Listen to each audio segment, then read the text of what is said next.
Halo, Ade. Ya, Pak. Apa kabar?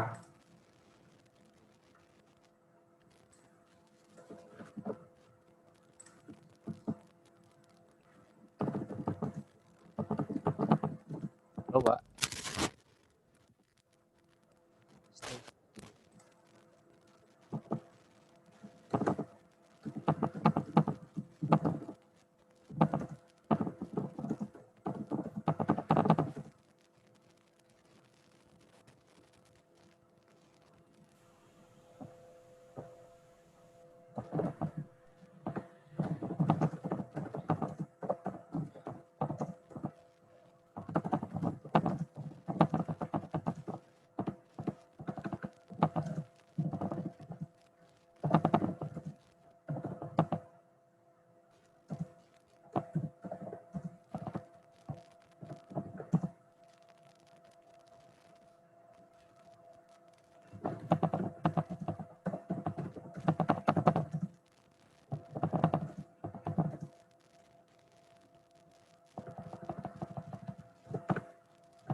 Halo Lisa, Halo Pak, lagi diproses ya nanti ya. iya Pak.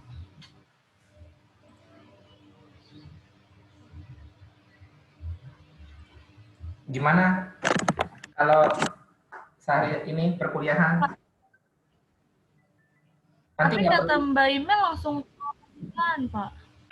Iya, diwawancara gitu. Tapi yang biasa aja, nanti hubungi kemahasiswaannya. Ke siapa? Stafnya siapa? Baca. Ya, hubungin aja. Nggak apa-apa. Tapi tenang aja, apapun itu nanti saya backup. Nggak perlu ini, nggak perlu khawatir.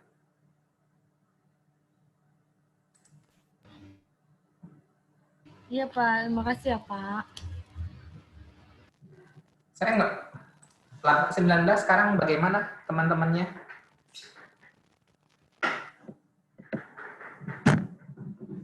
Halo, bisa? Kenapa Pak? Iya Pak. 19 teman-temannya, keadaannya. Baik-baik aja sih Pak, pada udah di rumahnya masing-masing Pak. Hmm. Udah maksud saya, Ada pulang ke kotanya masing-masing. ada masalah nggak di teman-teman yang 16 yang mungkin malu-malu?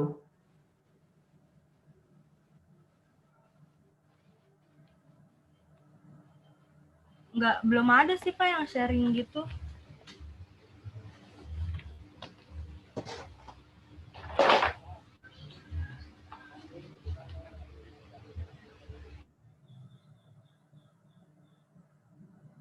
Saya nggak pernah lihat.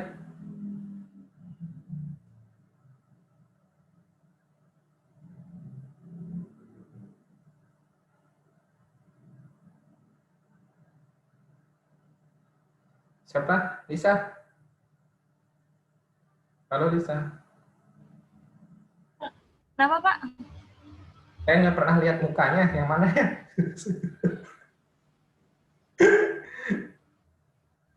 Sorry.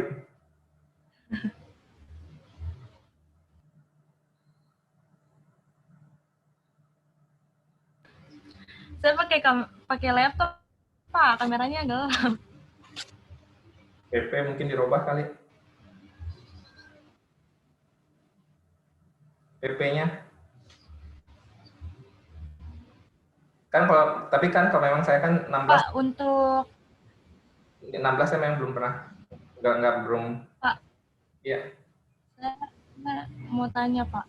ya, silakan. Untuk ini nanti yang 19 semester 3 itu Bapak ada ngasih kelas nggak Pak? Maksudnya ngajar di semester 3 nggak? Nggak ada.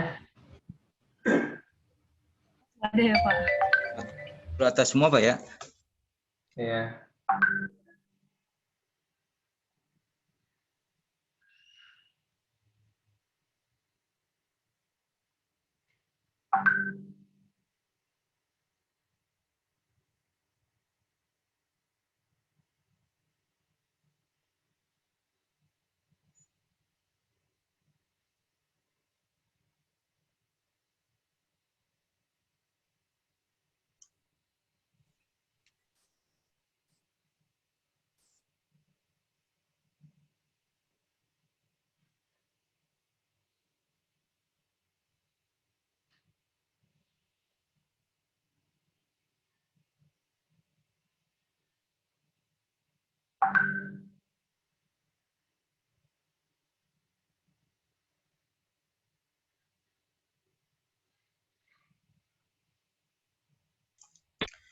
Pak, mau nanya Pak, Ya, silakan.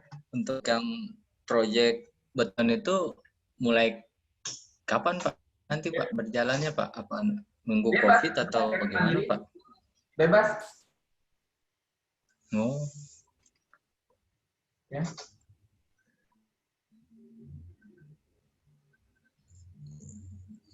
Mau mulai kapan? Ade disiapinnya. saya siap kapan aja Pak, Insya Allah. Ya, Kak. Bebas.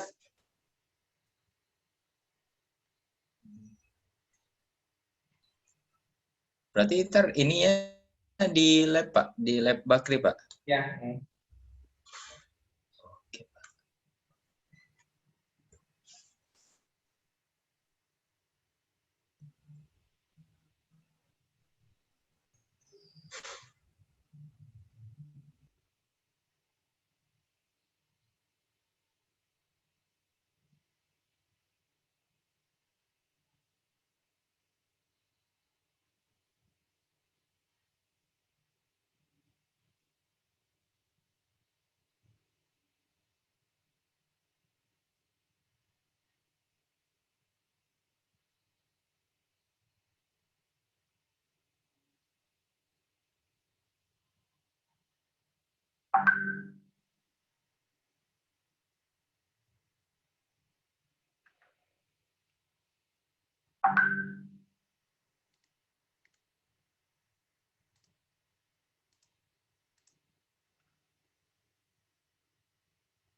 Sambil nunggu yang lain ya.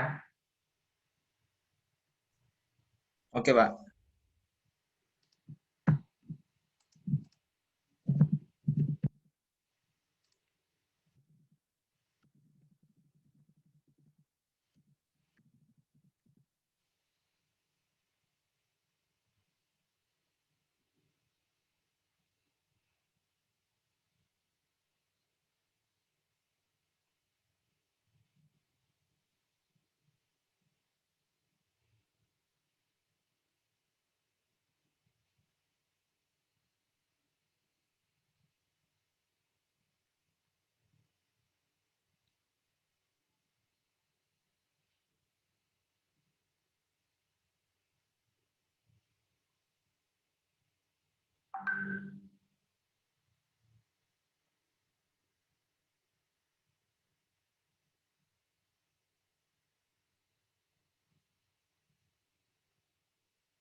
Halo Bill, Halo Pak, gimana apa kabar? baik Pak. Terakhir yang belum beres itu apa Bill? Oh, sisa ini Pak, saya matkul pilihannya 3 SKS. Hmm. Itu di semester depan nggak dibuka ya Pak? Eh, berubah matkul pilihannya nanti. Oh, yang 3 SKS ada yang dibuka Pak? Ada. Kan dua ya. Oh, baik Pak.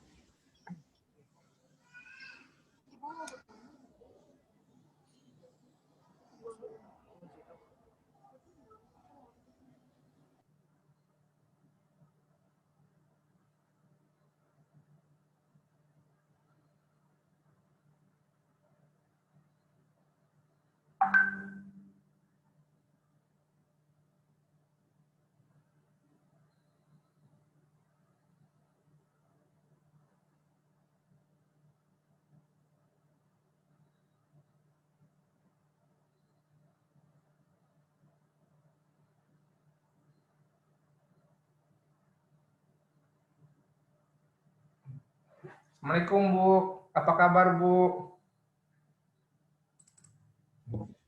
Oh iya Pak, iya, iya baik-baik. Jadi di mana Bu? Maaf Bu. Oh ini, oh saya lagi di ini Edinburgh di UK. Nggak di hotel? Apa di mana? Di mana suasana itunya? Oh lagi di akomodasi di dormnya aja, di dorm kampusnya aja. Oh tapi dia sistem itunya gimana Bu? Apa tuh Pak? Ini masih karantina ya? Oh iya, iya ini masih karantina, iya betul-betul. Jadi nggak boleh apa? Nggak boleh keluar atau nggak boleh apa? Oh iya belum boleh keluar gitu, jadi apa namanya? Cuman boleh di sini aja sih gitu. Jadi belajar juga online kayak gitu. Oh gitu. Tapi nggak ini nggak apa? Hmm. Nggak ketat nggak? Nggak terlalu sih mereka. Berarti masih bisa Pas saya keluar mau kan? izin ke toilet dulu kali ya Pak ya? Boleh Bu. Kenapa? Masih bisa keluar kan? Oh ya, itu mau ke toilet dulu ya, Pak. Boleh, Iya, makasih. masih bisa untuk Maaf ya Bu. belanja gitu boleh. Hmm.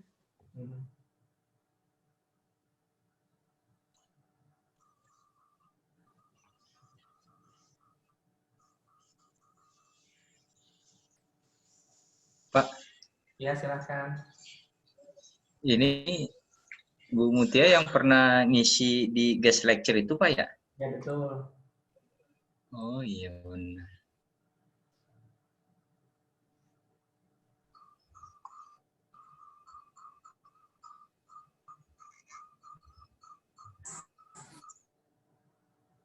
Pak Isan, Ya, Pak, mari. Ya, Bill. Ya gimana? Pak Bill? mau nanya semester depan matkul pilihan yang dibukanya 3 SKS itu apa ya Pak matkulnya? Uh, saya lupa. BTT kalau nggak salah. BTT. Ya. Oh, BTT bukan wajib ya Pak? Bukan. Saya lupa. Bentar.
Halo Delvi, apa kabar?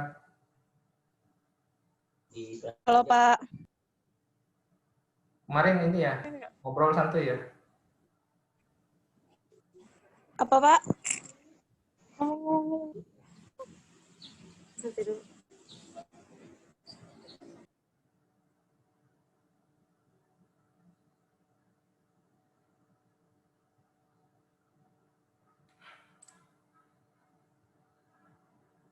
Kemarin baca satu ya?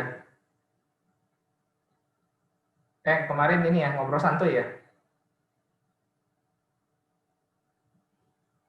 Delvi, Iya Pak. Iya ngobrol santuy Pak, Mak. apa? Oh seriusan.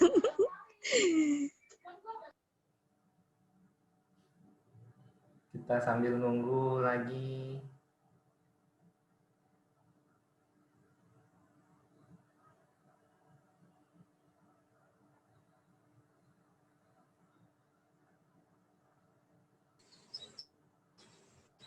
Bapak kok nggak di-visit, Pak? Kenapa? Siapa nih? Kok saya nggak di-visit? Ini Saya siapa? Feby. Loh, Feby, nanti saya udah absen berdua ya, Pak. minggu depan ya, Pep ya? Tinggal Feby sama itu kan? Ih, minggu depan mulu keburu. Tinggal Feby sama... Minggu depan udah mau selesai. Mana? Lu kan baru mulai. Iya. Ya sih, sampai Oktober, Pak. Nah, tinggal Feby sama Tapi Bapak Kikis.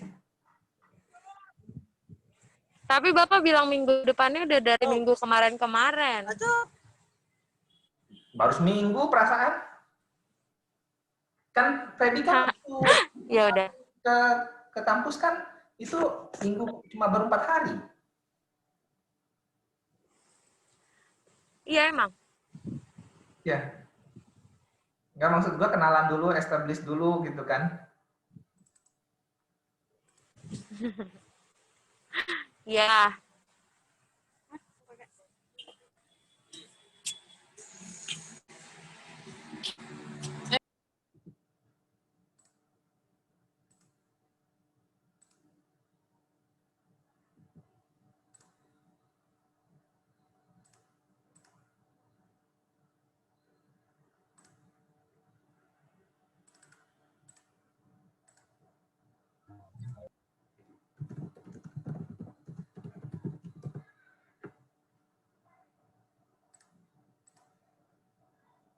Oke, sambil nunggu ibunya ya.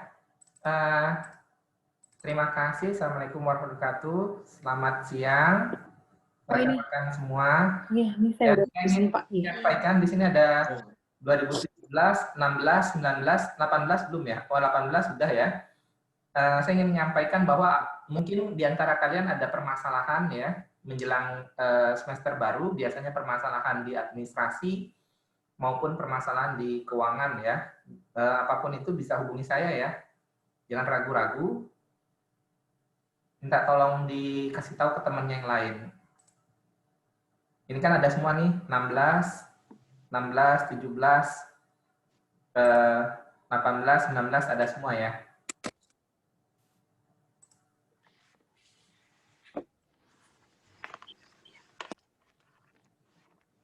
Oke.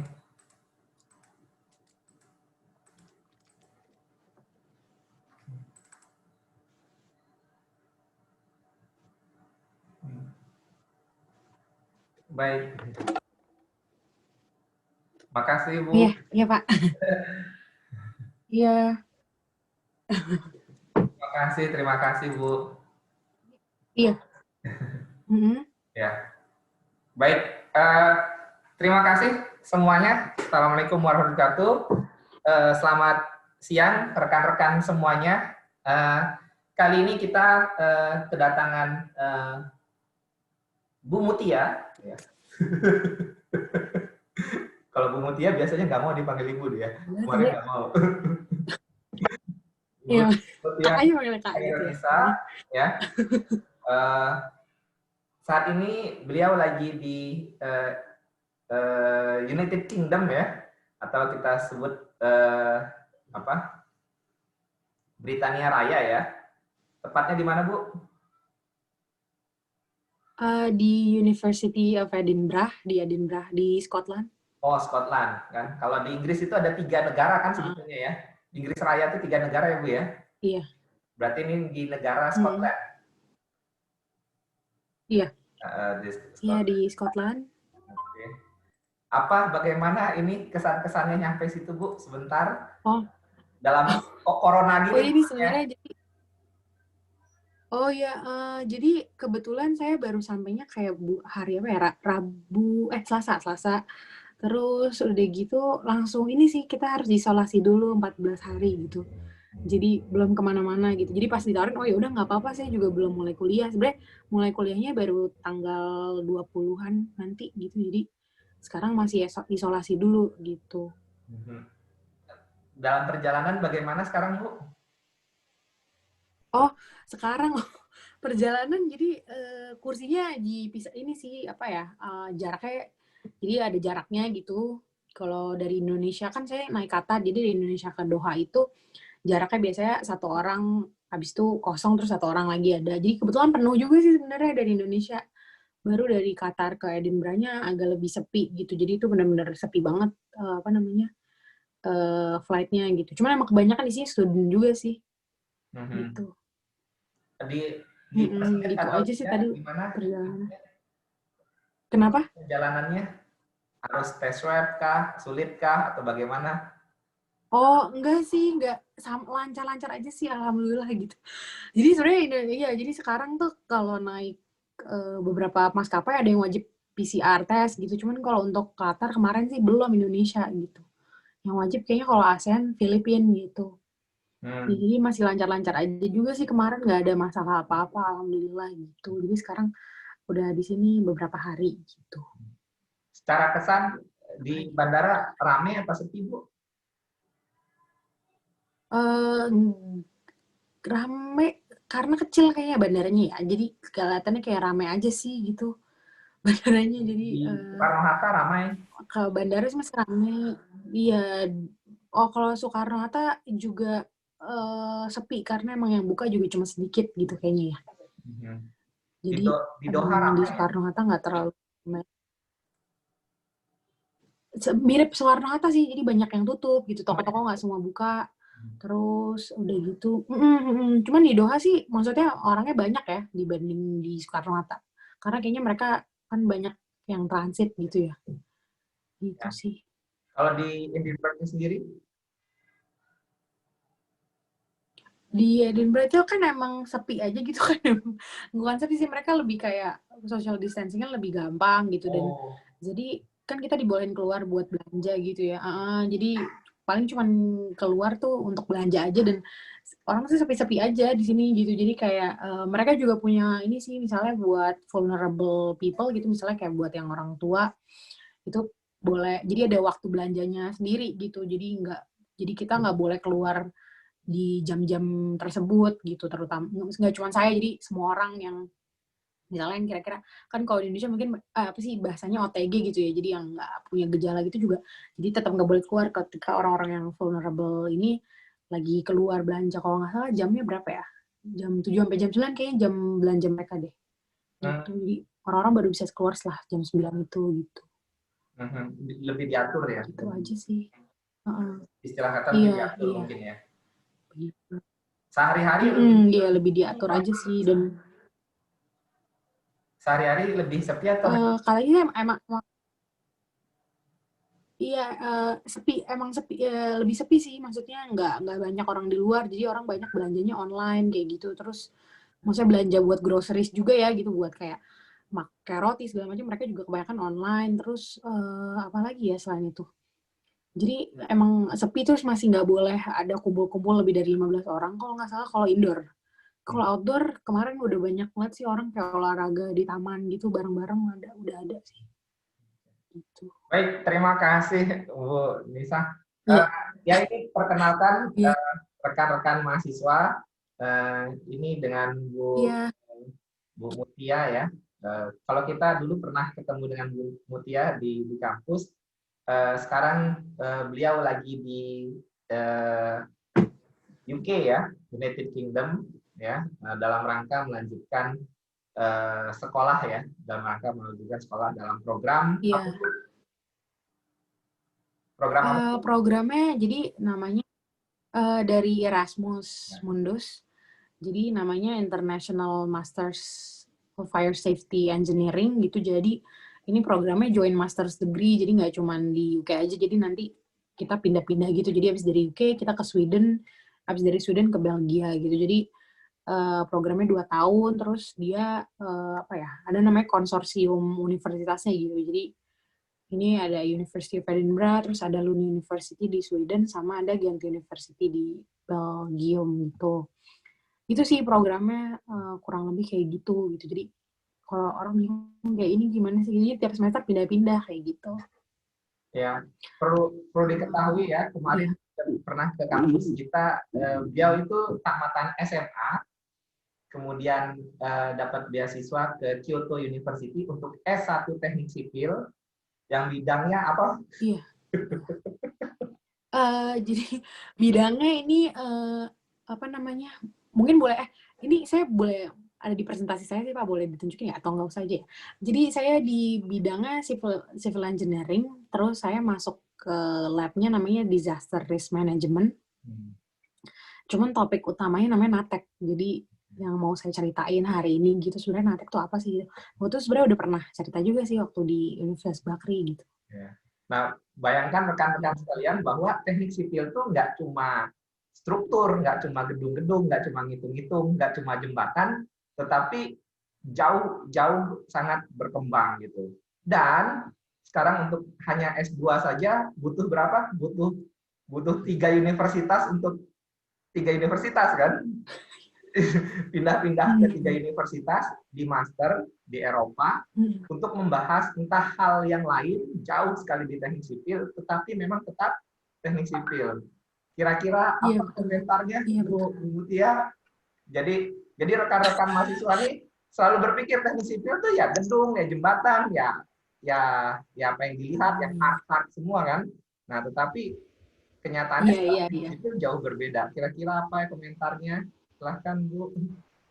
Oh, iya sih, mungkin nanti kita bisa lihat ya saya udah pernah jelasin juga sebenarnya sempat. Jadi teknik sipil itu nggak cuman kayak kita bangun. Emang maksudnya tujuan utamanya sebenarnya kalau aku sih ngerasanya jadi tujuan utamanya emang untuk membuat kehidupan orang-orang jadi lebih gampang gitu lah ya istilahnya. Maksudnya nggak necessarily harus dengan cara bikin gedung aja gitu kan, tapi juga ada misalnya contoh transport gitu kan, kita juga ada transport management gitu misalnya. Terus intinya sih apa ya, ngebantu hal-hal apa ya, essential life orang gitu loh. Jadi nggak cuman necessarily cuma bikin gedung atau bikin jembatan aja gitu, atau bisa bikin tunnel kayak gitu. Tapi kan kita sebenarnya tujuan utamanya adalah membuat kehidupan orang-orang jadi lebih mudah gitu lah ya gitu. Nah, salah satunya sebenarnya termasuk juga sama kita penting ngomongin soal resilience gitu, atau ketahanan ya, pasti bahasa Indonesia ya ketahanan gitu. Atau kalau kita ngomongin misalnya ketika kita bangun sesuatu harus consider tadi misalnya ada gempa atau segala macam. Nah ini aku sih sebenarnya lebih fokusnya ke yang sana gitu. Ini gimana ya supaya hal-hal yang kita bangun ini sebagai engineers gitu, sebagai insinyur teknik sipil bisa reliable gitu. Jadi orang-orang nggak jadi bahaya. Jadi bagian safety-nya lah intinya kayak gitu. Jadi aku lebih fokus ke sana sih gitu. Gitu Pak. Ya. Dulu waktu belajar di Kyoto, berarti belajar juga nggak sih statika, mekanika bahan, iya belajar beton, aspal. Iya. Belajar ya? Iya itu belajar juga sih. Belajar semua kan? Tidak menjadikan itu hal yang utama mungkin ya? Jadi itu masuknya ke ini sih, kita masuknya ke specialist subject dan wajib gitu. Jadi itu emang pelajaran wajib itu kayak apa ya, basicnya gitulah ya. Basic yang harus tetap dipelajarin gitu. Oke. Baik, terima kasih. Sekarang sudah ada 35 mahasiswa. Hostnya sudah di Ibu, Bu. Oh iya. Nah, kemudian nanti saya minta tolong kalau ada Oh yang iya.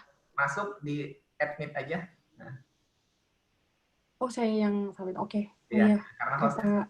Ya. Ini saya boleh mulai presentasi ya? Ya, baik rekan-rekan, kita dengarkan hari ini pemaparan dari Bu Mutia, ya, pemaparan dengan Mutia, ya, dengan judul NATEC, ya, Technological Disaster Trigger by Natural Disaster. Oke. Baik, waktu dan tempat, mari Bu. Ya, saya ini share dulu deh. Bentar. Kok nggak bisa ya? Belum sini. Udah muncul ya? Sharing screen-nya udah muncul belum sih? Udah muncul. Udah muncul belum ya, Pak? Oh, udah. Terima kasih. Sebelumnya terima kasih sudah diberikan kesempatan untuk sharing-sharing lah ya, nggak? Saya nggak usah kayak berat-berat banget gitu. Jadi pengen tahu gitu. Waktu itu sebenarnya aku udah sempat presentasi juga sih di Universitas Bakri gitu tentang NATEC ini. Cuma mungkin ada yang belum pernah datang juga, belum pernah dengar, dan ada beberapa hal-hal baru juga gitu yang aku tambahin dan aku bikin agak-agak beda gitu penjelasannya. Cuman mungkin pertama perkenalan dulu kali ya, walaupun tadi kita udah sempat ngobrol juga. Jadi sekarang aku lagi mulai masters di University of Edinburgh di Scotland. Mulai sekarang tahun 2020, insya Allah setelah saya tahun 2022 gitu ya, kalau sesuai sama jadwalnya. Jadi aku lulus dari Kyoto University itu tahun 2019, tahun lalu, bulan Maret. Terus aku balik ke Indonesia, aku kerja di Sanken Setsubi Kogyo. Jadi ini sebenarnya dibilang sipil banget nggak? Jadi ini construction company dari Jepang gitu ya. Dia sebenarnya bukan ngurusin sipil yang bagian, contoh misalnya kayak Shimizu gitu. Mungkin kalian suka dengar ya, kayak Shimizu, atau kayak misalnya bukan Toyo sih, Kajima gitu kan, yang emang misalnya bikin MRT gitu. Nah, jadi Sanken Setsubi ini kita bisa bilang subkontraktornya gitu, ngurusin bagian plumbing sama HVAC. Jadi di sini juga aku belajar sebenarnya tentang fire itu sebenarnya juga dari kerjaan juga gitu. Makanya sekarang juga belajar fire. Nah, cuman kenapa aku mau belajar fire safety engineering ini? Karena waktu S1 risetku, dan sampai sekarang sih masih research interest-nya itu gimana ya ini cara accept waiting room-nya boleh. Saya nggak tahu caranya, aduh gimana ya, bentar. Jadinya boleh ada yang boleh diganti nggak sih hostnya, jadi nggak saya Pak. Ini soalnya ada yang kayak waiting room tuh saya nggak tahu cara accept-nya gimana nih, karena lagi sharing screen. Boleh bilang ke bapaknya mana ya? Caranya gimana ya? Ini ada yang lagi di waiting room.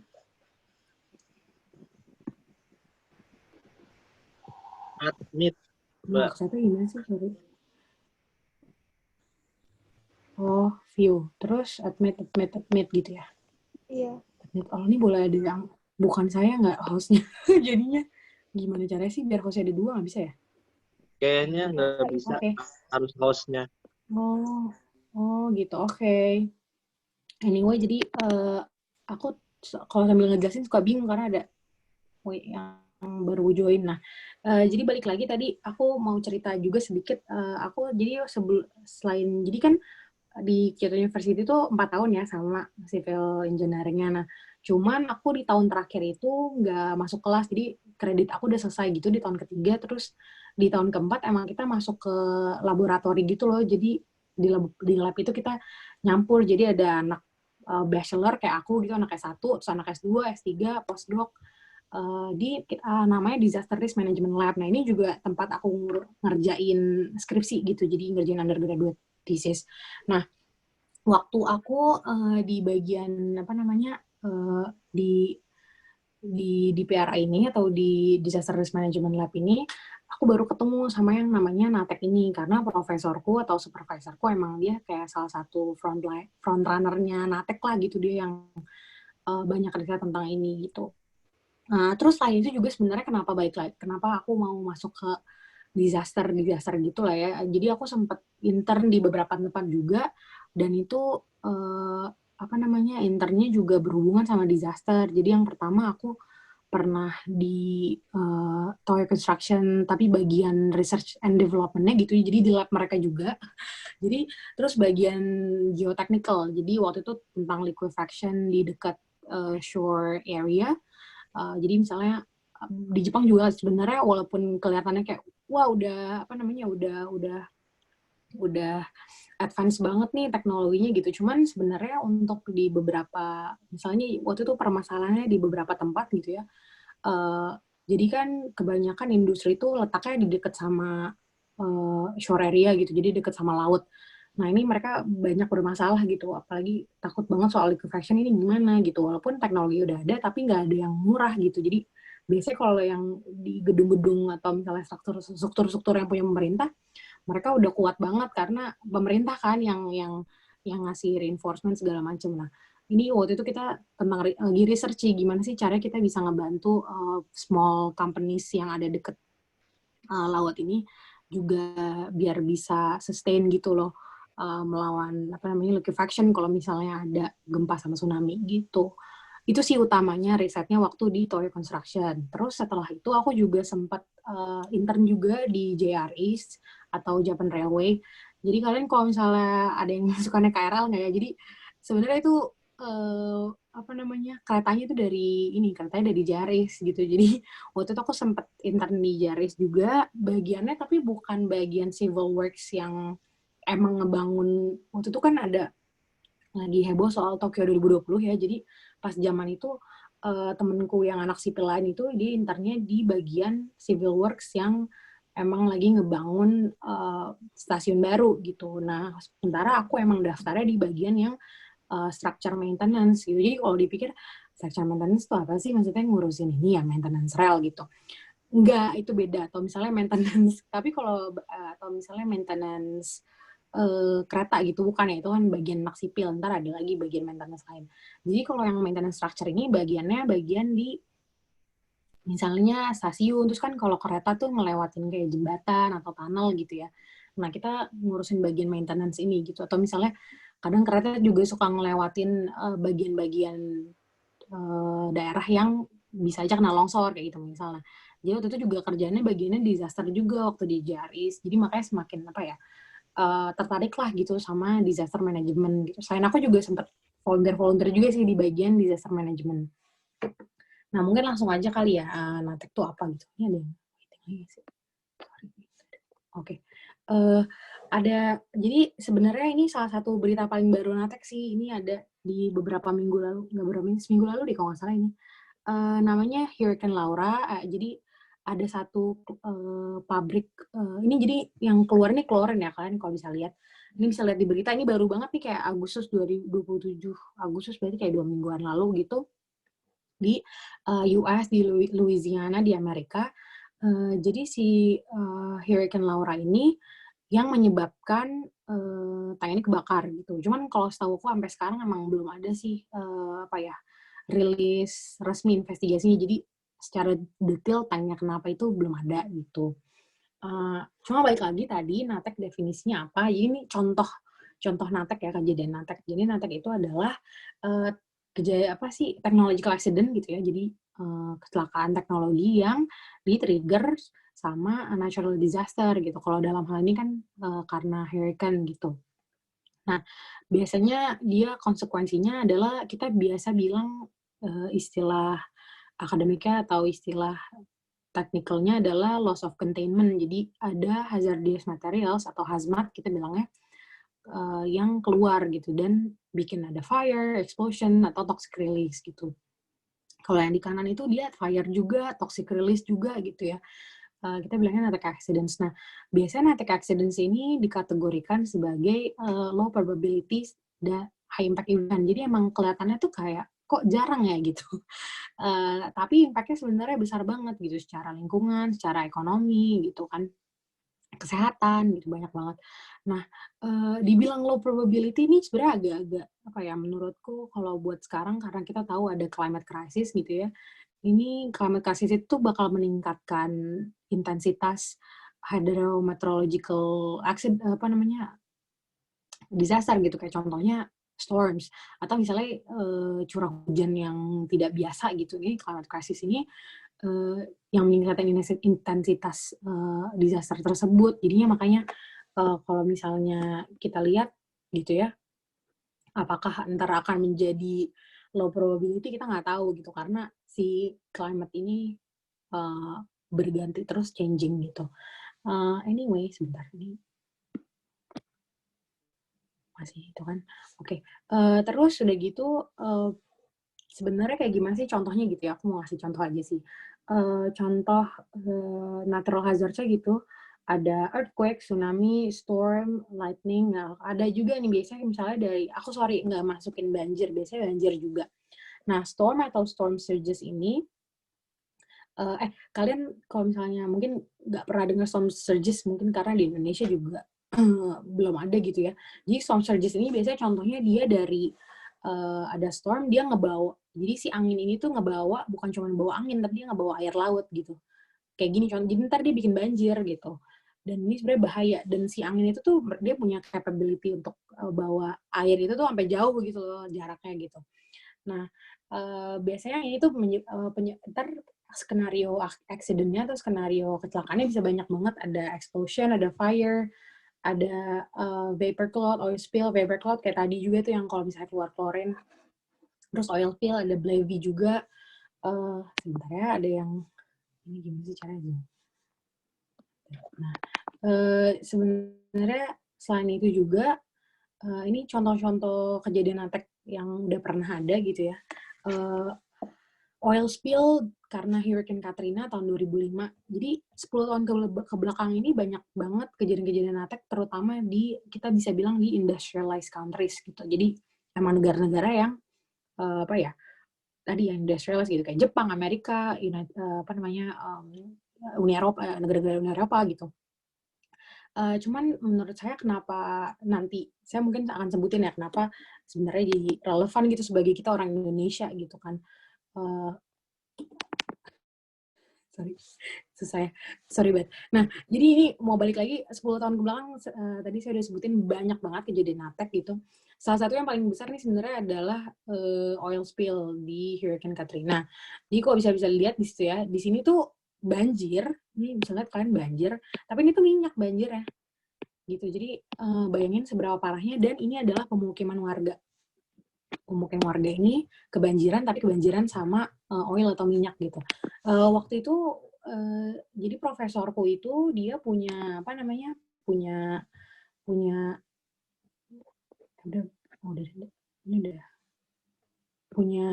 dia punya menantu, terus menantu itu tinggal daerah situ gitu ya.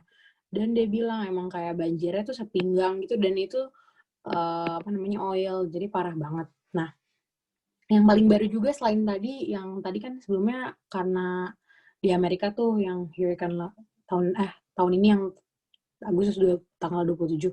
Nah, ini ada juga bulan Agustus tapi di Spanyol. Ini ada petrochemical complex yang kena, tapi dia alasannya bukan karena storm atau karena banjir atau karena gempa, tapi karena lightning. Tapi sampai kayak gini gitu. Nah, ini juga aku belum baca banyak tentang hal ini, cuman baru dikasih tahu kemarin sama temanku. Ini belum ada juga laporannya, jadi biasanya emang investigasinya kan lama gitu ya, jadi harus dilihat dulu nih lightning, terus lightningnya kena apa bisa sampai kayak gini, kita sekarang belum tahu. Nah, terus contoh yang paling sering dipakai juga adalah kalau kalian pernah dengar Fukushima Daiichi Nuclear Accident, itu dia salah satu nuclear accident yang paling terkenal gitu ya, tahun 2011 karena gempa dan karena tsunami.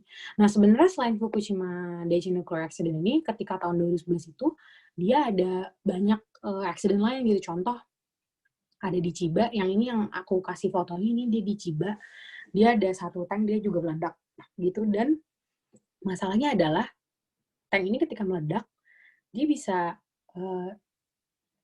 nge-trigger tank lain untuk meledak juga gitu. Jadi domino effect, karena kan meledak ya gitu, terus jaraknya juga nggak terlalu jauh gitu.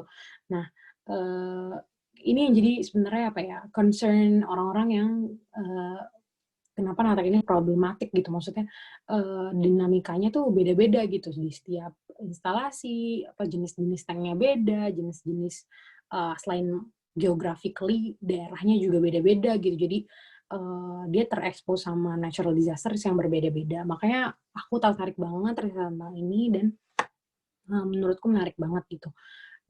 Selanjutnya, aku mungkin kasih contoh yang mungkin nggak kebayang ini gimana sih tank damage-nya gitu. Ini aku kasih contoh sebentar aja tentang tank damages due to storms. Jadi bisa dilihat nih, salah satu yang paling sering adalah collapse of floating tanks. Jadi collapse of floating tanks ini kejadiannya biasanya kalau misalnya ngeliat ada tank-tank yang isinya oil atau isinya fuel dan volatile liquids lain, itu biasanya mereka punya kayak basin di sini. Basin itu apa ya? Kayak wadah gitu untuk kalau misalnya prevention untuk kalau misalnya si oilnya ini dia leak gitu. Cuma ketika hujan atau ketika banjir gitu ya, si basin itu kan akan keisi dong sama air gitu. Nah, itu biasanya yang bisa nyebabin si tanknya ini jadi floating. Kenapa floating? Karena kita belajar di fisika gitu ya. Ada buoyant force-nya gitu. Nah, masalahnya adalah sebenarnya bukan ketika floatingnya, tapi ketika si banjirnya itu udah surut. Jadi ketika banjirnya udah surut gitu kan, bisa aja si tanknya itu dia collapse gitu. Jadi awalnya kayak gini gitu ya, bisa aja setelah dia floating gitu, terus tadi dia jadinya jatuh gitu. Nah, ini biasanya nggak ada masalah gitu dengan kalau misalnya ada storms gitu. Apalagi kalau storms gitu ya, itu adalah hujan terus intensitasnya tinggi banget. Nah, selain itu ada juga yang paling sering adalah floating roof tank. Jadi kalau misalnya di petrochemical industry gitu, mereka sering banget pakai floating roof tank. Ini juga sebenarnya adalah untuk prevention. Kenapa? Karena biasanya liquid cairan yang ada di dalam sini itu dia isinya tuh kalau nggak oil, fuels, atau volatile liquids lain. Kenapa dibikin harus roof-nya ini nyentuh sama liquidnya? Karena kalau misalnya contoh nih, misalnya roof-nya kita bikin fix di sini gitu kan, berarti kan ada ruang antara liquidnya sama roof-nya gitu kan. Nah ini tuh si liquid ini gampang banget untuk berubah jadi gas jenisnya biasanya. Makanya biasanya di sini volatile liquids, oil fuels. Jadi dia gampang berubah jadi gas. Dan masalahnya tadi ini gasnya itu si gasnya ini adalah flammable atau gampang terbakar. Jadi ini bahaya kalau misalnya di sini isinya paper. Makanya di sini dibikin si roofnya itu menyentuh ke dibilangnya floating roof gitu. Ini bermasalah karena bayangin aja kalau misalnya dia hujan gitu ya, berarti kan ini kebayang dong ada airnya di sini gitu kan. Air di sini gitu kan. Nah, sebenarnya dia punya drainage system gitu. Cuman kadang yang sering terjadi adalah drainage failures karena kalau ketika storm itu dia tinggi banget intensitasnya gitu. Jadi tiba-tiba tuh udah langsung banyak gitu di sini dan itu yang menyebabkan si roofnya ini bisa tenggelam. Oke, selain itu juga yang paling sering adalah juga wind driven buckling. Ini kita teknik sipil belajar ya buckling. Bukan cuma ditanya tapi juga bisa juga nih di pipe, bagian di banyak pipes gitu ya. Nah, itu sering terjadi buckling juga biasanya damages-nya. Terus ini sering juga nih flying debris. Jadi biasanya kalau misalnya storms itu kan dia ngebawa barang-barang gitu ya. Kalau kalian pernah lihat video-video mungkin sampai parah banget bisa ke bawah billboard gitu, bisa sampai ke bawah. Nah, itu bisa aja dia kena dan karena tekanannya tinggi, terus karena force-nya juga tinggi, ini dia bisa aja misalnya kenain dan bikin dia puncture atau misalnya bolong kayak gitu. Nah, sebenarnya sering juga sih kejadian di floating roof ini. Yang paling kejadian adalah dia biasanya jadi bolong karena si hujannya tuh besar banget gitu. Karena force-nya, pressure-nya terlalu gede, jadi kadang juga suka ada yang sampai bolong. Gitu kan. Pertanyaannya kenapa? Kalian pasti wondering gitu, kayak kenapa sih kok nggak canggih gitu kan. Sebenarnya karena kebanyakan ini tuh dibangunnya itu udah kayak tahun 80-an gitu. Tahun 70-an, tahun 80-an. Karena tadi aku bilang ini kan di industrial countries ya, jadi masalahnya pun kebanyakan itu tadi bangunnya tuh udah tahun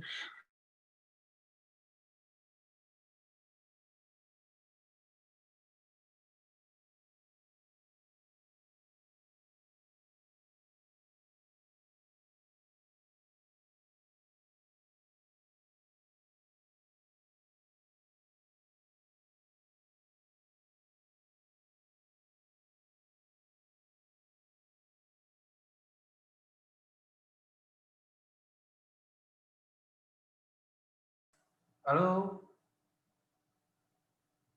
Halo? Iya, hilang suaranya, Pak.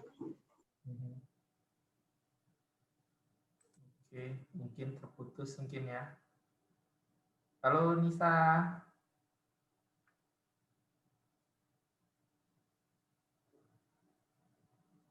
Halo Bu?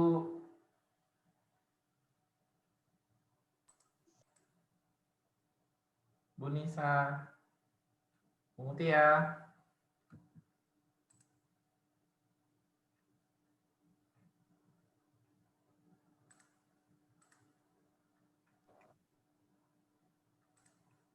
Halo Bu?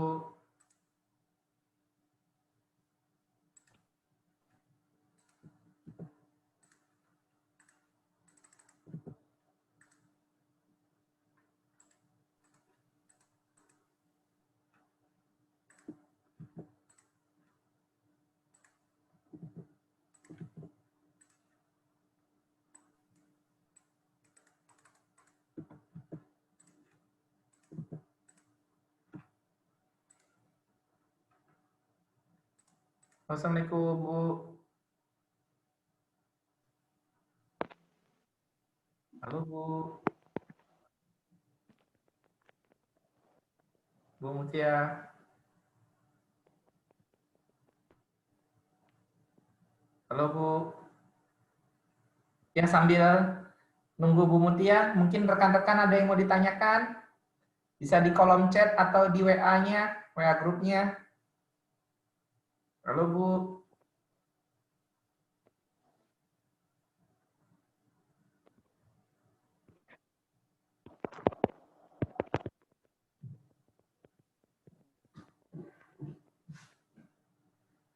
Pak Kling. Oke, Alfi. Oke. Halo Bu.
Halo Bu.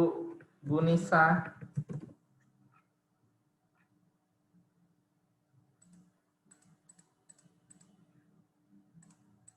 Halo Bu.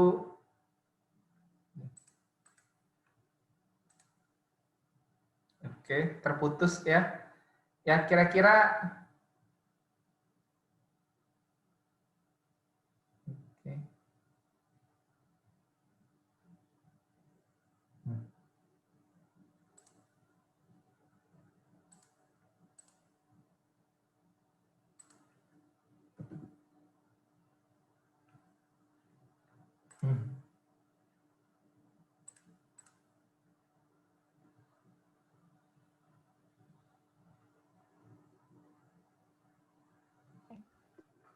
Sorry Pak, tadi kayaknya tadi mati ya? Saya pindahin lagi ya. Oh, oke. Ini udah masih semua ya? Sudah, nggak perlu ini, nggak perlu. Eh, Request, udah. Mari Bu. Oke. Jadi saya sharing, oh ya karena bisa share screen nih, start broadcast. Tadi yang mana sih? Nah nih, tadi sorry balik lagi ya, nomor 2 gitu yang bikin sulit adalah misalnya di Amerika mereka butuh shelter in place gitu untuk chemical accident. Masalahnya adalah ketika mereka mau shelter in place, rumahnya udah kebanjiran gitu. Jadi ini kemana gitu kan larinya. Nah itu sulit banget. Apalagi tadi untuk respondernya susah banget. Sorry, kepencet. Nah, yang ketiga, ini berhubungan sama kita gitu ya, engineers, current design of safety system, kadang tuh belum accommodate untuk hazmat release yang barengan kejadiannya sama natural disaster gitu. Contoh pertama sebenarnya kadang tuh sering banget flood atau misalnya tsunami gitu ya, kejadiannya tuh ketika lagi downtime contoh nih misalnya punya dari Fukushima nuclear accident itu mereka sebenarnya reaktornya udah mau mati tuh, cerita reaktor nomor berapa ya aku lupa yang kena.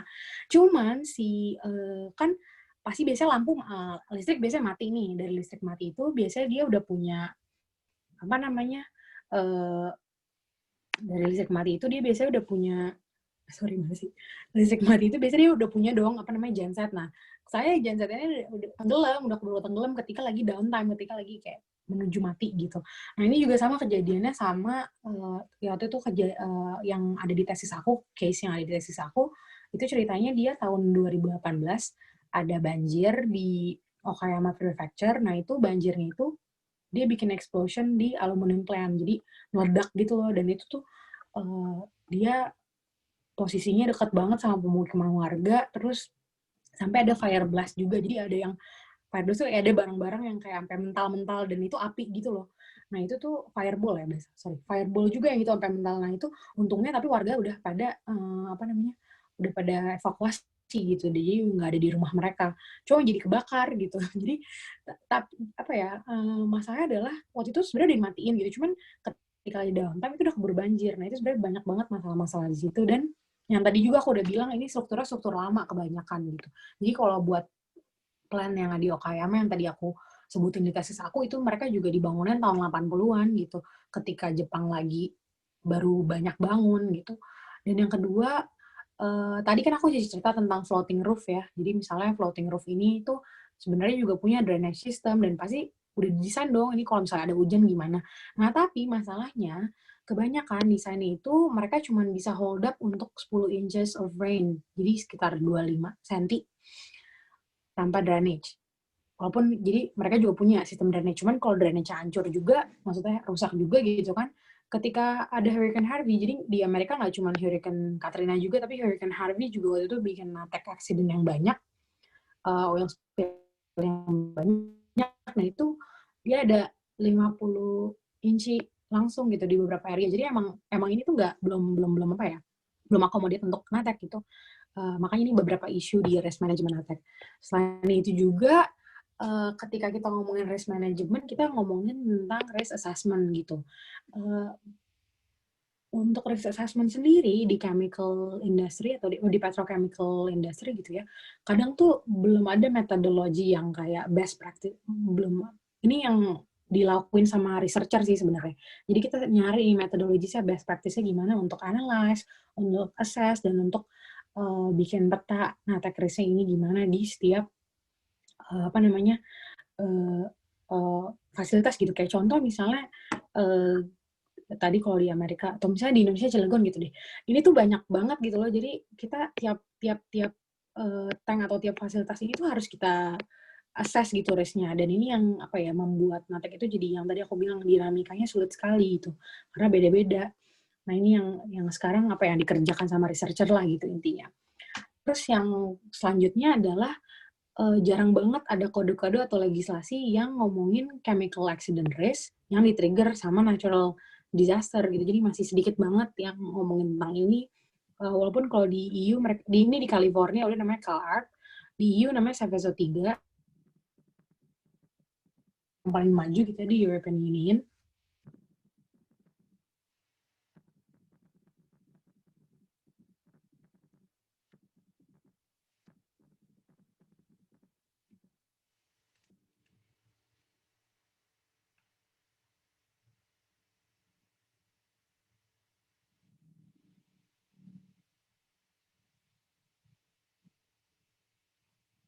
Halo.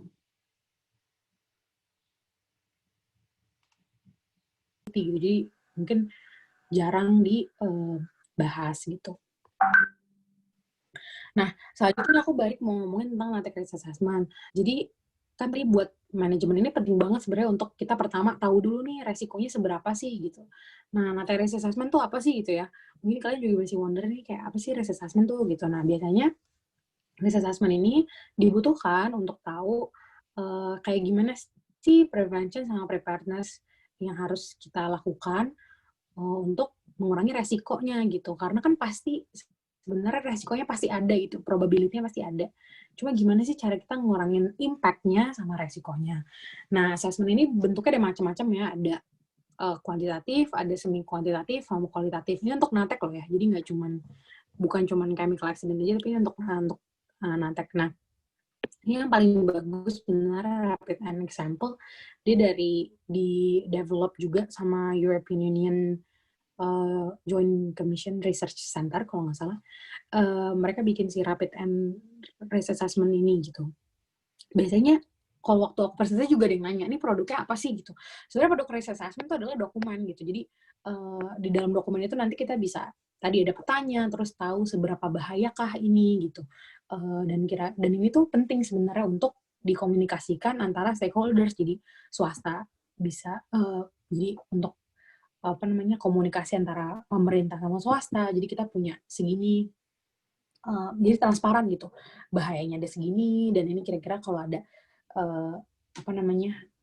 gempa dengan kekuatan segini, kira-kira akan seperti A skenarionya atau B skenarionya gitu. Nah, ini juga bisa sebenarnya penting digunakan untuk komunikasi ke publik atau apalagi ke orang-orang yang tinggal di sekitar tadi yang pemukiman di sekitar industrial parks gitu ya. Nah, ini saya mau kasih contoh tentang kok langsung ini sih saya bingung. Nah, contoh ya kayak kebayangnya gimana sih kenapa risk assessment ini jadi penting banget gitu untuk preparedness dan prevention. Contoh nih aku kasih flood hazard map dari kemarin ada namanya Typhoon Hagibis di Jepang ya. Kalau summer mereka kan memang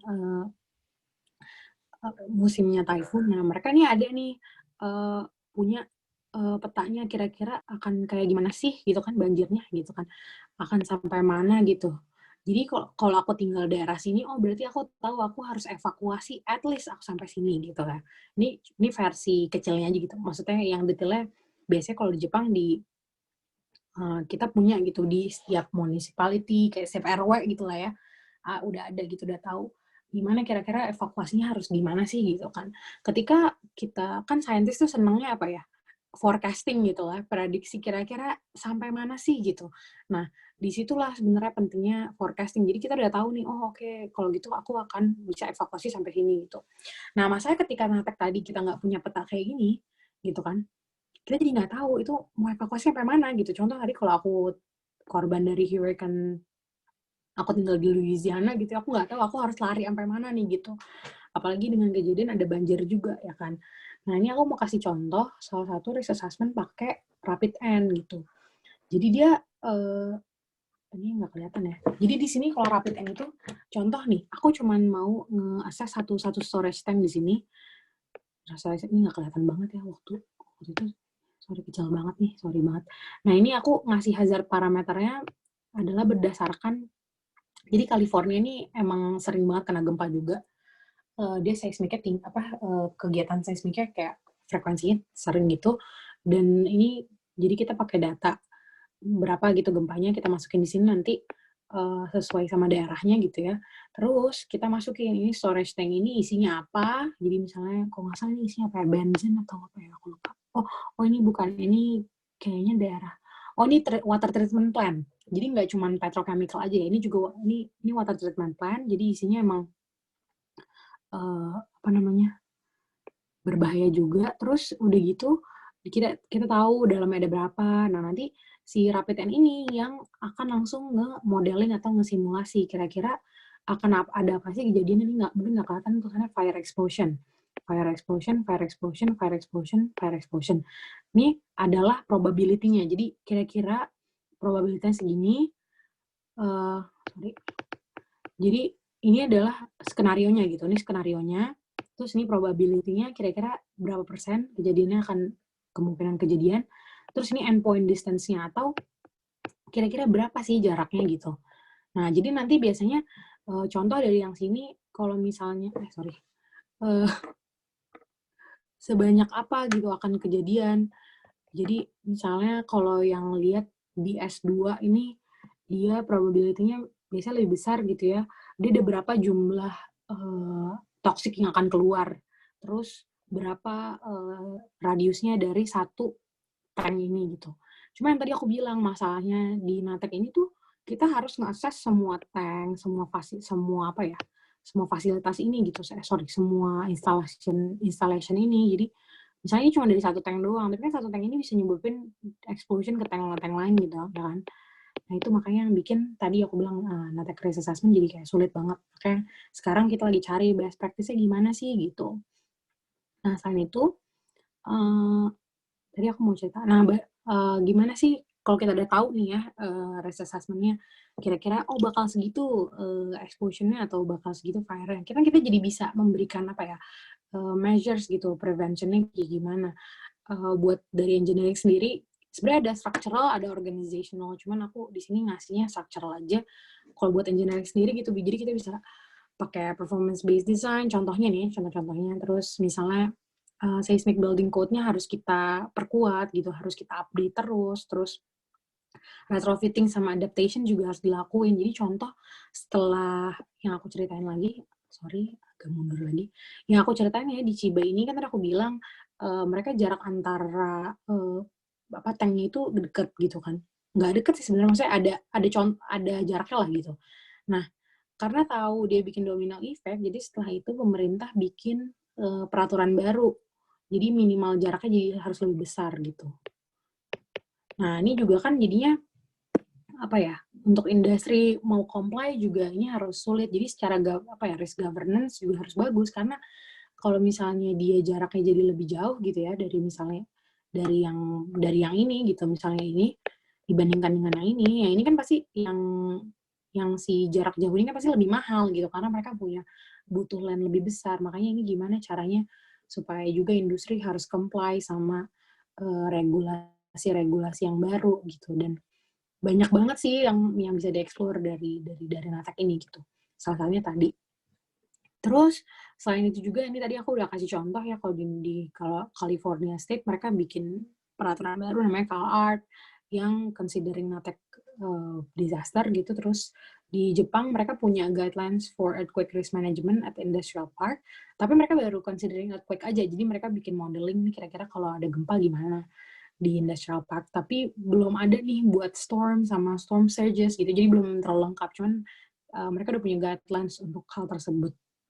Dan sebenarnya mungkin masalah juga di guidelines ini itu adalah ini tuh nggak necessary, maksudnya voluntary aja gitu di industri. Jadi nggak ada misalnya kalau lu nggak ngelakuin ini berarti lu didenda atau misalnya akan jadi pidana gitu, tuh belum ada gitu. Jadi ini yang tadi aku bilang regulasinya masih belum jelas gitu sih. Kecuali tadi di Eropa udah ada namanya Seveso 3. Nah biasanya nih kalau kita secara engineer kita bisa bikin tadi structural measures. Ini sebenarnya salah satu contohnya Trans-Alaska Piping, dia ngikutin arah gempanya gimana gitu ya. Jadi ini nggak cuman jadi dia ngikutin maksudnya gimana kita engineer tuh harus berpikir out of the box, terus inovasi juga gitu. Itu aja sih sebenarnya. Nah, pertanyaannya mungkin tadi, ini kayak contohnya di industrialized country semua gitu. Gimana dengan ASEAN gitu. Nah, menurutku yang kenapa aku jadi tertarik banget, karena di ASEAN ini sekarang kita adalah highest rate of chemical industry growth gitu ya. Nggak cuma chemical sih sebenarnya, petrochemical. Nah, di Indonesia, Thailand, Vietnam, Filipina terutama ya, di 4 negara ini. Terus udah gitu juga, salah satunya adalah karena climate change, si climate change ini bikin severity sama frekuensi dari hydrometeorological hazard seperti tadi storm itu makin tinggi gitu. Dan itu yang jadi concern. Kayak misalnya kalau Thailand juga kan sebenarnya dia kadang suka banjir juga gitu, banjir besar gitu. Nah ini gimana caranya? Inilah kenapa saya ngerasa kalau misalnya belajar Natek ini tuh dan riset tentang ini relevan banget gitu untuk saya yang orang Indonesia dan gimana bisa kontribusi di sini gitu. Apalagi kalau kita mau mendorong, tadi aku bilang belum ada regulasinya dan belum jelas building codes-nya terkait Natek. Ini sih maksudnya pengennya apa ya, bisa mendorong evidence based policy gitu, jadi research based policy, jadi yang berdasarkan riset gitu, kita mungkin bisa apa ya, kontribusi juga di bagian sana gitu. Jadi banyak banget yang bisa dieksplor di Natek. Mungkin itu aja sih, sekian presentasi dari aku. Cuman aku mau agak sharing juga sih. Kalian kan kebetulan belum internship ya. Aku mau sharing tentang internshipku. Cuman aku mau lebih kayak apa ya?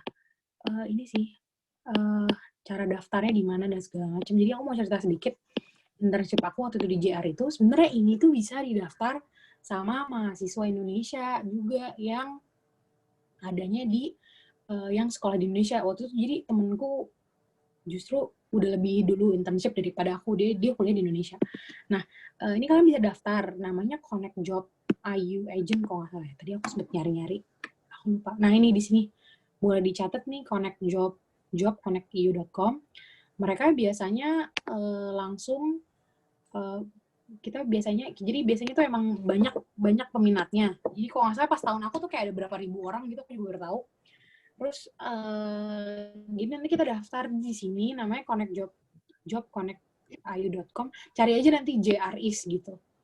Nah, ini tuh orang Indonesia bisa daftar, jadi mereka bayarin semuanya. Jadi kan namanya international internship ya. Jadi mereka emang jadi kan kita diseleksi dulu nih. Pertama kita submit video, submit CV, submit apa ya, aku lupa. Submit CV, terus kayak misalnya mau kerjanya di bagian mana dan kenapa segala macam gitu. Nggak ada essay panjang-panjang sih, cuman emang kita harus ngisi banyak apa ya, form aplikasi gitu. Nah, setelah ngisi, kalau misalnya kita keterima, nanti maksudnya kalau kita lolos gitu, nanti ada interview sama mereka gitu, orang JR, terus baru kita diumumin gitu, keterima atau enggak. Nah, nanti semuanya itu setauku di cover semua, apa namanya, kayak misalnya pesawat, terus habis itu, kalau aku kan nggak pakai pesawat ya, cuman kayak aku kereta dulu tuh Shinkansen, terus habis itu juga di cover akomodasi waktu itu juga, jadi tinggalnya waktu itu di hotel. Dan teman-temanku waktu dari internship ini tuh dia juga, kalau salah pas tahun aku ada dari orang dari Malaysia, orang dari Singapura juga gitu, banyak banget, ada orang dari Columbia University, Toronto University, jadi orang Amerika, Kanada, dari UK, dari Amsterdam dia. Terus seru-seru banget teman-temannya waktu internship di JR ini. Jadi menurutku daftar aja. Terus tapi aku nggak bisa bahasa Jepang tuh nggak apa-apa, karena judulnya international internship. Jadi kayaknya emang mereka pengen apa ya, nge-attract talent dari luar negeri gitu ya. Even kalau nggak bisa bahasa Jepang, di international internship ini biasanya nanti kita dikasih translator. Jadi super baik banget mereka. Jadi even aku yang sendirian, jadi kan di departemen aku sendiri gitu ya. Dan mereka tetap ngasih aku satu translator gitu. Jadi seru banget. Terus selain tadi aku bilang, selain akomodasi, apalagi ya? Itu aja sih, mereka kalau nggak salah ngasih akomodasi. Sama kalau nggak salah makan siang ya, juga dapat deh. Cuman dinernya nggak dapat. Tapi aku pengen sharing ini aja sih, seru banget waktu itu. Aku ngerjain beberapa seismic retrofitting yang buat di sebelah kanan ini, sorry nggak bisa. Yang paling sebelah kanan ini aku ikut ngerjain seismic retrofitting ini. Ini cerita-cerita waktu internship, ngerjain construction sites, apa namanya, ini retrofitting juga, terus sama retaining wall juga. Terus habis itu aku juga ke tempat di mana, kan mereka tadi aku bilang ya, mereka tuh punya alat deteksi sendiri gitu, jadi nggak cuma dari pemerintah, mereka juga punya alat deteksi buat earthquake sendiri, heavy rain sendiri, wind typhoon sendiri gitu. Terus habis itu pokoknya seru banget menurut aku. Kalian kalau misalnya mau daftar, mungkin tahun depan mereka buka ya, aku kurang tahu sih, karena itu setiap tahun pasti. Dan maksudnya kayaknya tuh informasinya orang jarang tahu gitu. Jadi aku juga kayak pas orang nanya, kok tahu dari mana? Aku juga tahu dari temen aku gitu. Aku nggak tahu dari sosial media mereka atau gimana gitu, nggak ada. Jadi emang tuh purely taunya tuh dari mulut ke mulut gitu loh. Jadi kayak menurutku daftar aja. Terus apa namanya, selain itu ini translator aku gitu. Jadi walaupun aku bisa bahasa Jepang juga aku tetap dikasih translator.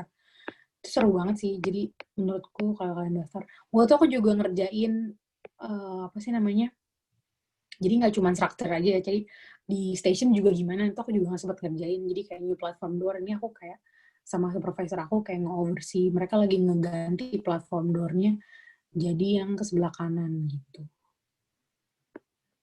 Udah sih itu aja. Terima kasih sebelumnya udah mengundang aku. Oke, terima kasih Iya. Mutia. Ini ada pertanyaan nih, ya. Iya. Pertama dari Oh, ada pertanyaan, oke. ya Alfi ya, Gimana ya? Alfi.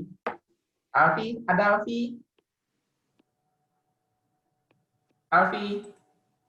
Nggak ada. Ya tadi Alfi nanya, tadi ada ngomong masalah buckling, itu buckling apa ya? Oh, bisa di pipa-pipa gitu juga bisa. Nah, kenapa dengan buckling terhadap Natek ya? Apakah dia buckling sedikit menjadikannya? Oh, iya, jadi biasanya mungkin misalnya dari buckling ini gitu kan, jadi kan dia jadi nggak apa ya, performance-nya nggak 100% lah Pak gitu istilahnya. Misalnya harusnya tadinya safety-nya misalnya jadi 100%, jadi dia berkurang gitu lah ya. Istilahnya sih sebenarnya seperti itu. Dan karena berkurang ini, jadinya misalnya ketika habis ada buckling tuh, habis itu nanti kena hal lain, jadinya lebih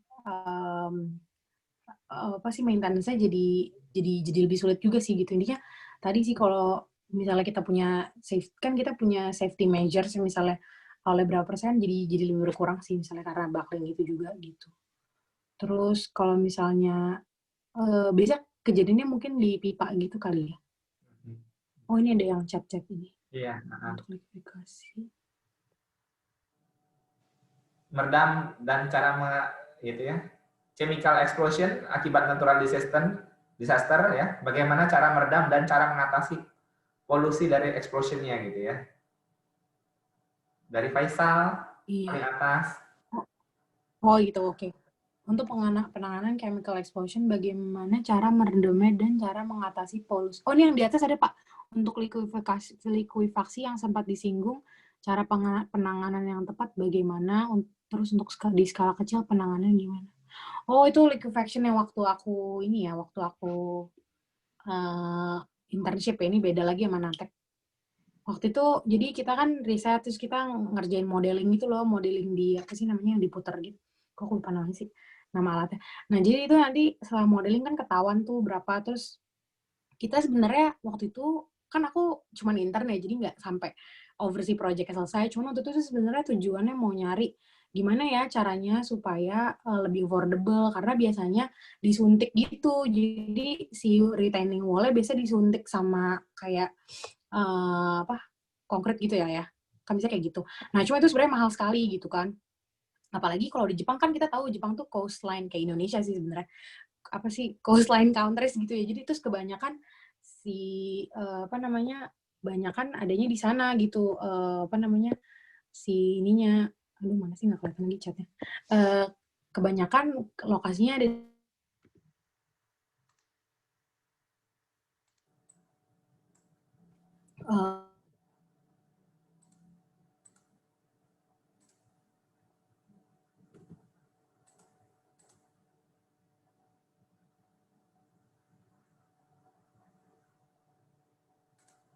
Halo.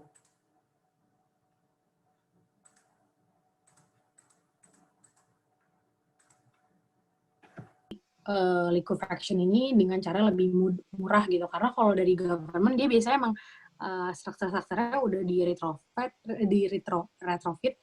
Nah itu biasanya dia disuntik itu pakai apa namanya, kalau nggak salah pakai aspal gitu, seingat aku kok aspal sih, beton, iya konkret ya.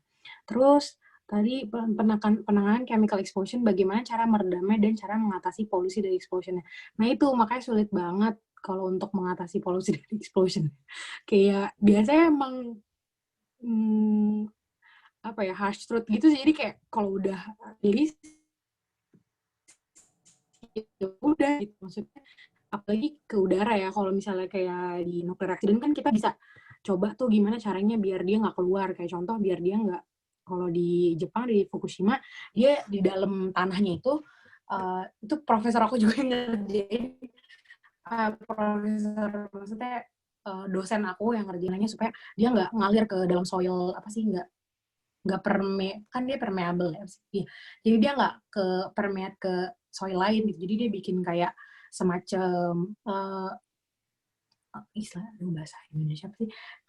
Kayak tutupan gitu, cuman kayak buat di dalam soilnya gitu loh. Apa sih buat nge-contain-nya gitu. Kalau itu buat nuklir. Cuman kalau misalnya buat explosion terus abis itu apa namanya? Tadi yang toxic plums yang keluar kayak tadi klorin gitu sampai keluar itu kan bahaya untuk kesehatan paru-paru gitu kan, kesehatan pernafasan. Nah, itu emang harsh truth-nya ya udah itu kita tunggu sampai dia kayak ke atas aja. Makanya itu yang sebenarnya juga bikin climate change-nya jadi tambah lebih parah gitu lah ya.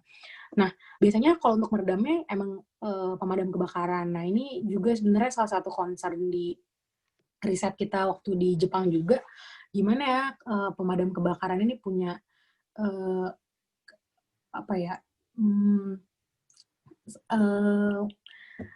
Istilahnya di sini bilangnya risk governance-nya gitu. Jadi kan pemadam kebakaran ini kan personelnya juga nggak, kalau misalnya buat di daerah industrial parks, mereka biasa punya sendiri kalau di Jepang. Di Indonesia aku waktu kemarin di BNPB kita sempat ada acara, aku kurang tahu sih, cuman kalau untuk di Jepang mereka punya sendiri gitu. Jadi untuk personel dari responder dari untuk madamin api itu dari industrial parks-nya ada, dari swastanya juga atau dari yang perusahaannya mereka harus punya gitu. Emang itu ada ketentuannya kayak gitu. Jadi biasanya itu dari mereka. Cuman kalau buat polusinya sih tadi sih emang ya udah emang sampai dia ini aja gitu. Sampai dia rilis aja gitu ke atmosfer. Nah, selanjutnya untuk penanganan chemical explosion akibat natural disaster. Oh, itu sama. Solusi agar floating tank-nya nggak kebalik dan mengatasi agar float itu ya Pak ya? Betul. Floating tank-nya biar nggak kebalik. Iya, nggak kebalik ketika banjir. Nah, jadi kalau nggak salah, ada fotonya nggak ya? Bentar ya. Saya cari fotonya dulu ya. Nah ya. Jadi kalau buat itu, kalau misalnya kan tadi aku bilang floating tank modelnya tanknya kan modelnya ada beda-beda ya.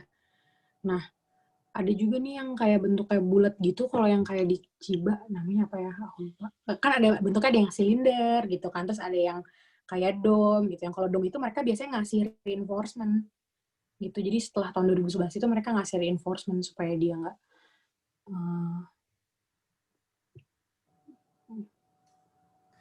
Oke. Tahu mungkin ada yang pertanyaan langsung dari rekan-rekan? Oh iya, boleh, iya. Ada yang mau nanyain langsung rekan-rekan? Semuanya apa saja? Silakan.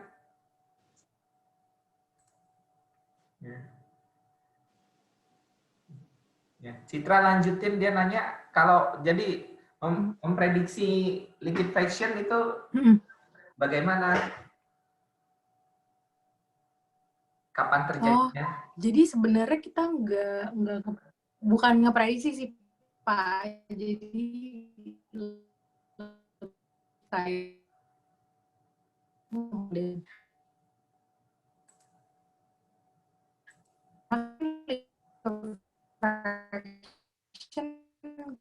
kejadiannya karena gempa ya.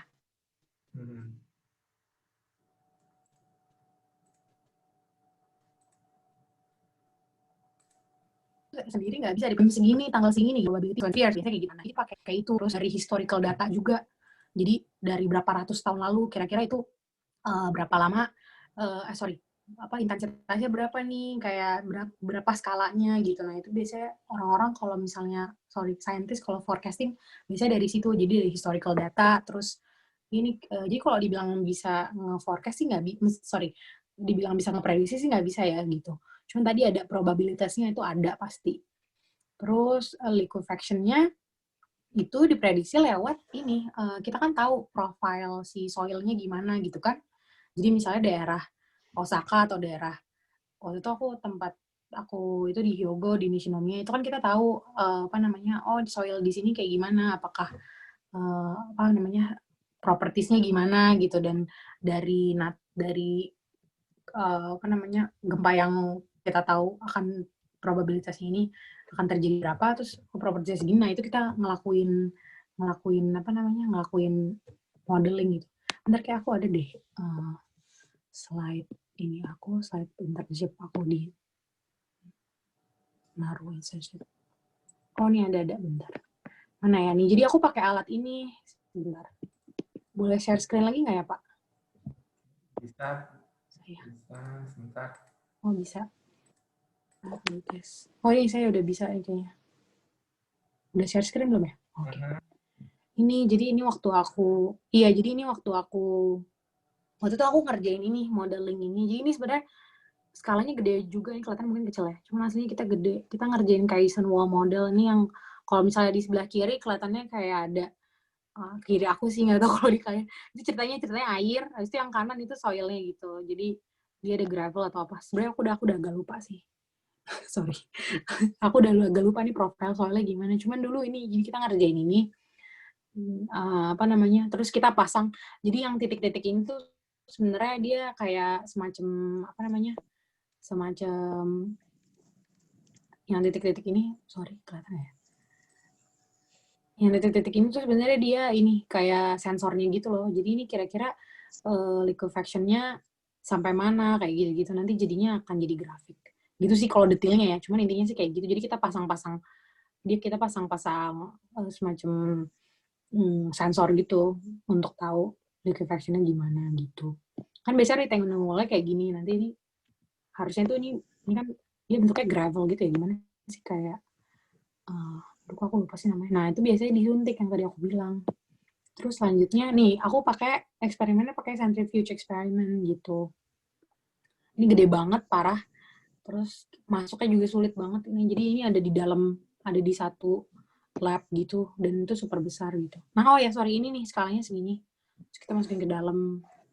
Jadi ini before and after-nya eksperimen ya, kalian bisa lihat. Kalau misalnya penasaran sama liquefaction. Jadi awalnya kayak gini, terus si tanahnya jadi nggak kokoh gitu. Makanya strukturnya bisa jatuh kayak gitu sih. Nah biasanya mereka pakai ini soil compaction atau grouting.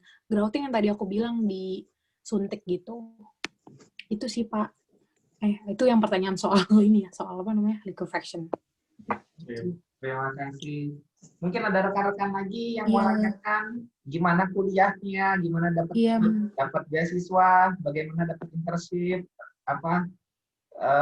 kesan-kesan kuliah di luar negeri. Silakan. Siapa yang mau nanya? Iya silakan, kalau mau nanya langsung boleh juga. Kalau mau nanya langsung juga boleh.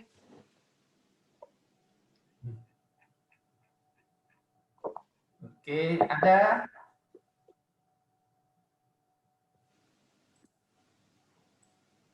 Ya, tips dan ada Alfi ya, ada Alfi, kemudian ada Kalau Ade, dapat penambahan ya. aku langsung refresh sama ini aku kurang tahu sih detailnya. Boleh Kak share tips dan trik untuk beasiswanya? Jadi sebenarnya sih kalau beasiswa aku ada 2 kan, ada yang waktu di Jepang sama yang sekarang gitu. Kalau di Jepang sih sebenarnya waktu itu ceritanya aku udah di sana, terus jadi aku dapat beberapa grant. Waktu di Jepang itu jadi sebelum berangkat aku emang udah dapat dari JASO gitu kan. Nah pas udah nyampe sana si orang admissionku bilang nih, kamu mau nggak ada beasiswa lebih gede. Waktu itu kan waktu dari JASO 80.000 yen ya per bulan kalau nggak salah. Nah waktu itu aku ditawarin nih, kamu mau nggak ada yang lebih besar gitu, 180.000 yen per bulan. Nah itu tuh dari company gitu. Jadi di Jepang banyak banget company-company yang semacam kayak CSR-nya mereka kali ya gitu, ngasih beasiswa untuk international students gitu yang mereka bilangnya privately funded.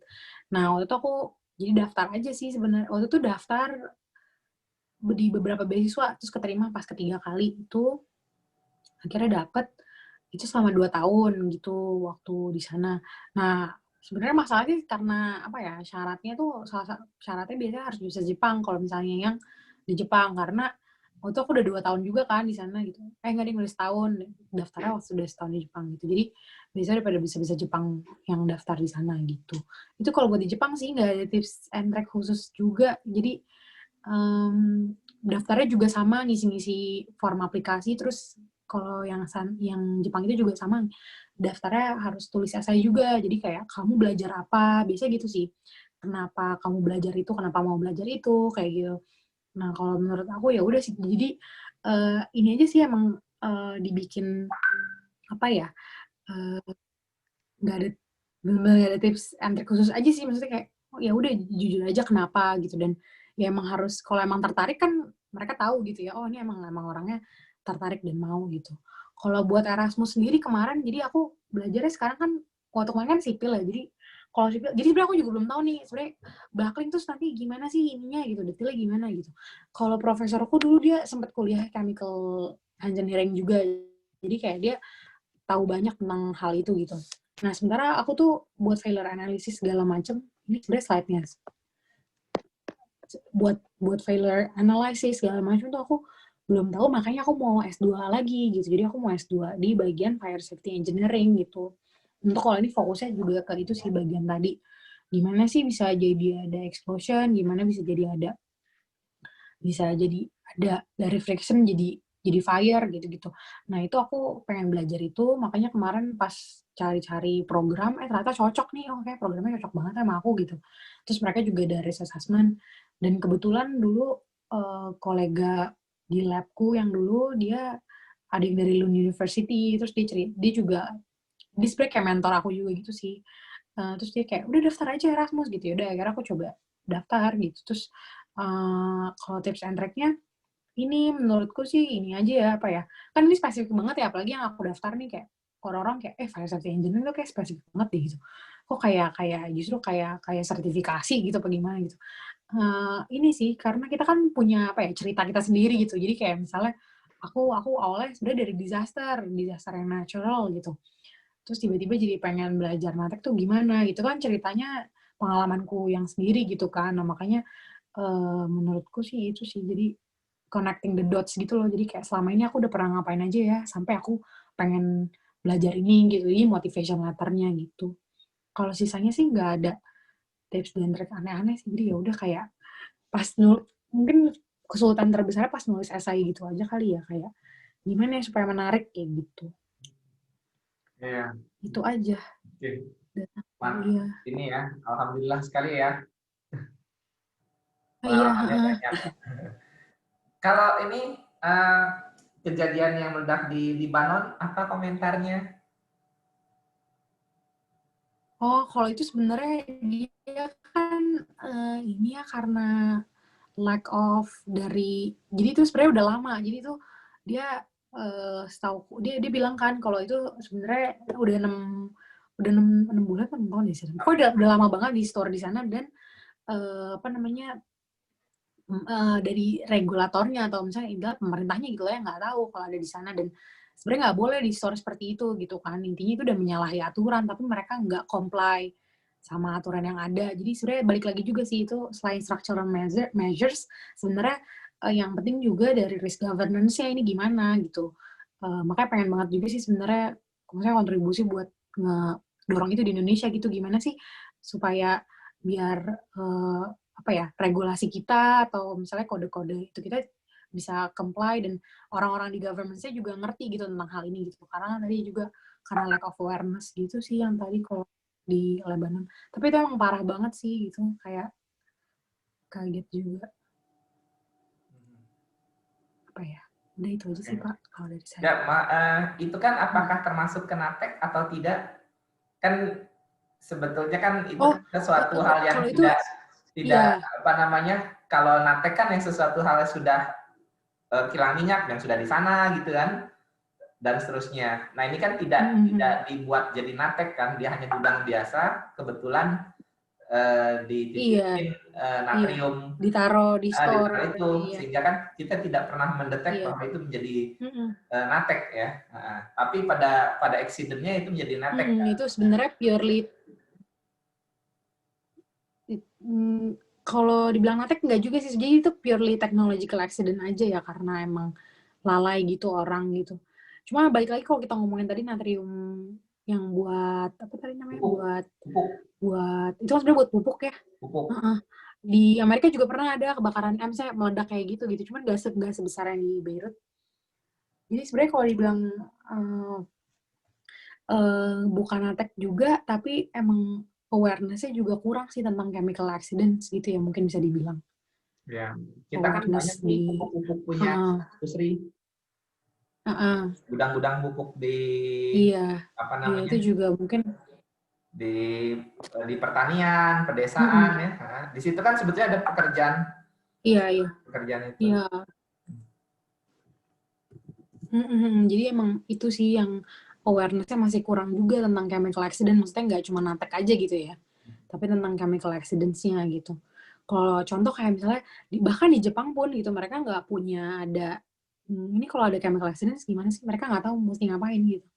Sementara kalau di Amerika atau di Eropa, mereka udah punya, tadi kan protokolnya, oke, instead of keluar dan misalnya, kan kalau gempa harus kita keluar gitu, kita tahu ya gitu ya.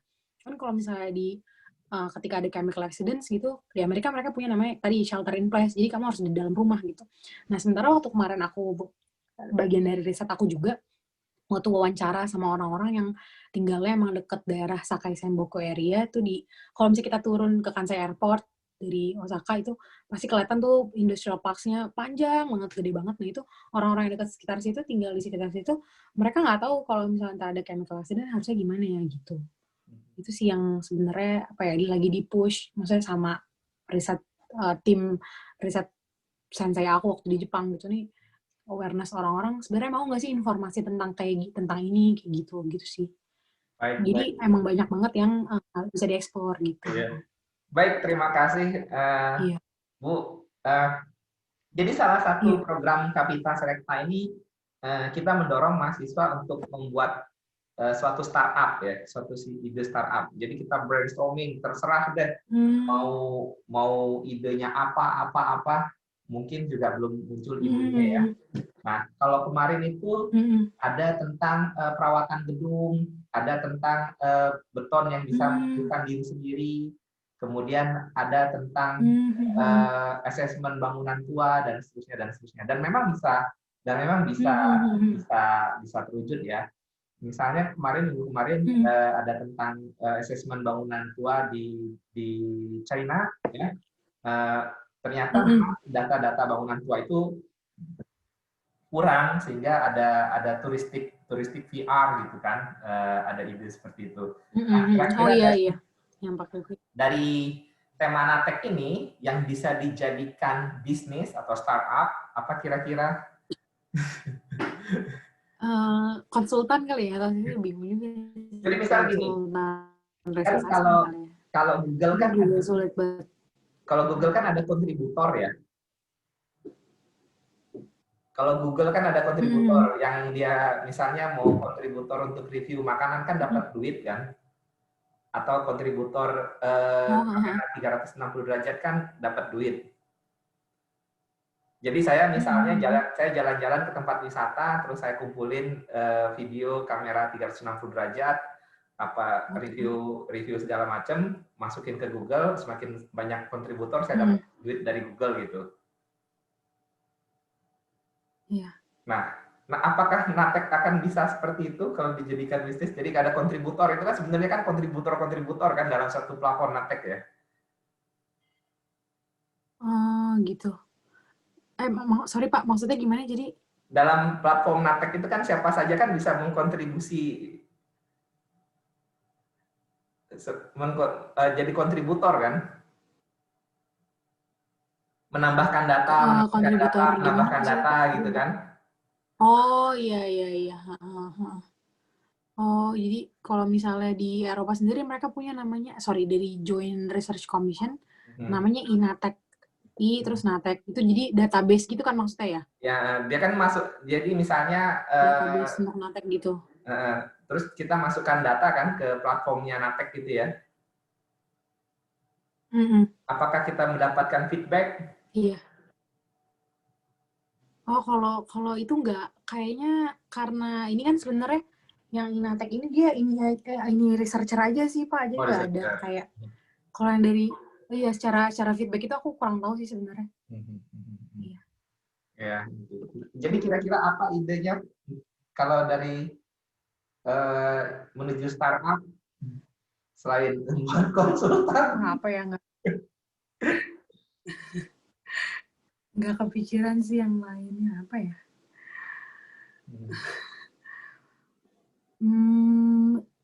Nggak kepikiran sih kalau untuk jadi bisnis atau apa gitu, karena tadi kepikiran itu aja sih, konsultan buat risk assessment-nya gitu. Ya, mungkin itu salah satunya. Apalagi buat di industri-industri, karena biasanya mereka malas ngerjainnya. Karena biasanya mereka kayak bukan malas juga ngerjainnya, dan biayanya besar juga kan, karena kan pipe-nya nggak cuma 1-2 gitu, ada berapa ratus, berapa ribu gitu kan. Gitu sih. Apalagi kayak buat yang daerah kayak di Cilegon, kayak gitu. Berarti lebih cenderung kepada suatu riset mungkin ya ke depannya. Nggak kepikiran apa sih ya. Oke, baik. Terima kasih. Ada lagi rekan-rekan mau ditanyakan?